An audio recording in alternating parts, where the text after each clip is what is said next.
Sinterklaas was terug naar Spanje en de kerstmis stond voor de deur.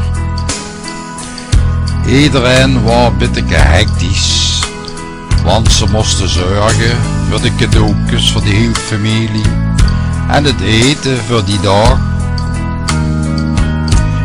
Meneer Pastoor op de Boorstraat was ook al bezig met zijn voorbereidingen voor de nachtmis.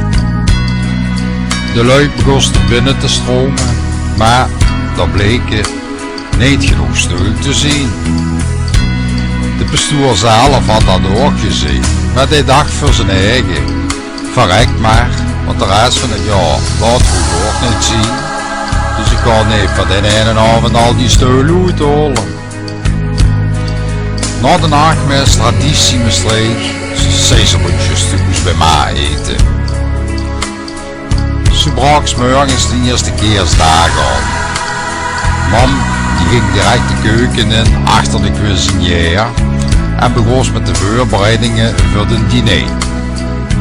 Rond 2 uur 's middags kwam de familie aanzetten, kinderen, kleinkinderen, opa, oma, kennissen.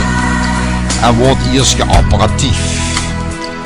Daarna wordt aan tafel geschoven en iedereen kon zeggen van: goh, wat we hier wel weer vuil. En als hoofdmoot stond natuurlijk die kalkoen op de tafel. Rond 4 uur dan wordt het zoiets dat we vol gegeten waren en men moest gaan lopen om het gaan laten te zakken. Terugkomst thuis stond de desserttafel klaar. Iedereen wilde zijn ogen uit.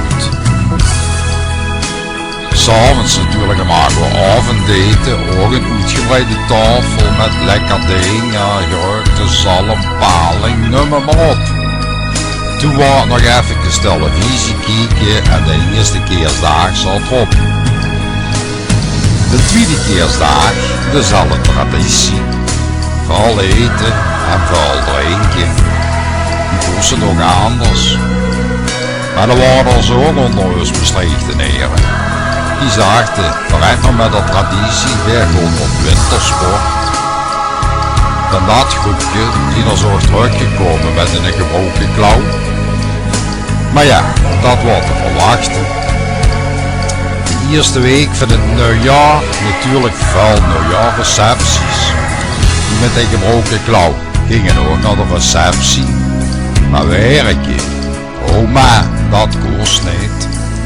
En zo ging er vandaan op dezelfde gemoedelijke weg het nieuwjaar in, afwachtende weer naar de keersfeer van het jaar dat voor ons had te staan.